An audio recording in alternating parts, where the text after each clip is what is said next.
রহস্যময় চীনা কার্গো বিমান অদৃশ্য হয়ে যাচ্ছে ইরানের আকাশ সীমার কাছাকাছি এসে, অর্থাৎ বিমানগুলো তাদের ট্রান্সপন্ডার বন্ধ করে দিচ্ছে। এই নিয়ে এখন তুমুল ফিসফাস চারদিকে। একের পর এক এই ঘটনা ঘটছে। তাহলে কি চীন ইরানকে অস্ত্র সরবরাহ শুরু করেছে? তবে ঘটনা যাই ঘটুক, পর্দার আড়ালে যে খেলা চলছে তা স্পষ্ট। শুক্রবার ইসরায়েলের হামলার পরপরই ইরানের আকাশসীমা খালি হতে শুরু করে। দেশটিতে উড্ডয়ন বা অবতরণ করা সহ ইরানের আকাশসীমা ব্যবহার করা সব বিমান আশেপাশের দেশগুলোতে চলে যায়। সেই সময়ে ইরানের আকাশে দেখা মেলে রহস্যময় এক বড় কার্গো বিমানের। গোপন চিত্রে ইরানের আকাশে শুধু এই একটি বিমানকেই আয়াতুল্লাহ খামেনির দেশটিতে দেখা যায়। শিয়া বাটার ও ভিটামিন ই সমৃদ্ধ লিলি হালাল বিউটি সোপ, তারুণ্যময় উজ্জ্বল ত্বকের জন্য।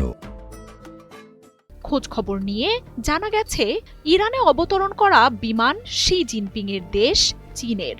তবে একবার নয়, যুদ্ধের 6 দিনে ইরানে অবতরণ করেছে চীনের অন্তত 3টি পরিবহন বিমান। ঝুঁকিপূর্ণ এই সময়ে ইরানের আকাশে রহস্যময় চীনা বিমানের আনাগোনা নিয়ে চরম আতঙ্কে নেতানিয়াহুর ইসরায়েল। টেলিগ্রাফ বলছে, ইসরায়েলের হামলার পরই চীন থেকে একটি কার্গো বিমান ছেড়ে যায়। এরপরই দ্বিতীয় আরেক কার্গো বিমানও রওনা দেয়। সোমবার সাংহাই থেকে ছেড়ে আসে আর এক দানবাকৃতির পরিবহন বিমান।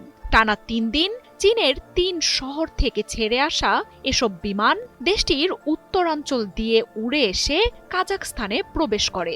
সেই দেশ পাড়ি দিয়ে বিমানগুলোকে উজবেকিস্তান ও তুর্কমেনিস্তান সীমান্ত পাড়ি দিয়ে ইরানের দিকে এগিয়ে আসতে দেখা যায়।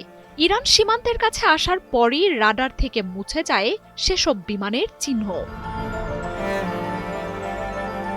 গন্তব্য লুক্সেমবার্গ দেখানো হলেও ইউরোপের আকাশ সীমার ধারে কাছেও যায়নি চীনের এসব কার্গো বিমান। তাই ধারণা করা হচ্ছে চীন থেকে সামরিক সরঞ্জাম নিয়ে এসব পরিবহন বিমান ইরানে এসেছে। এসব বিমান যে সমরাস্ত্র পরিবহনে ব্যবহার করা হয় সেটা নিশ্চিত করেছেন এভিয়েশন বিশেষজ্ঞরাও। বিমানে করে মিসাইল, ড্রোন আর আকাশ প্রতিরক্ষার মতো সরঞ্জাম সহ ইরানকে ইসরায়েলের বিরুদ্ধে যুদ্ধের অস্ত্র পাঠানো হচ্ছে, এমন দাবি জোরালো হচ্ছে। শি জিনপিং এবং আয়াতুল্লাহ খামেনির দেশ দুটি কৌশলগত গুরুত্বপূর্ণ মিত্র। পশ্চিমা আগ্রাসন বিরোধী জোটেরও সদস্য তারা। পশ্চিমা নিষেধাজ্ঞায় জর্জরিত ইরানের তেলের সবচেয়ে বড় ক্রেতা শি জিনপিং। বাজারের চেয়ে অনেক কম দামে চীনের কাছে বিক্রি করেন খামেনি, আর সেই অর্থ ব্যয় হয় ইরানের অস্ত্র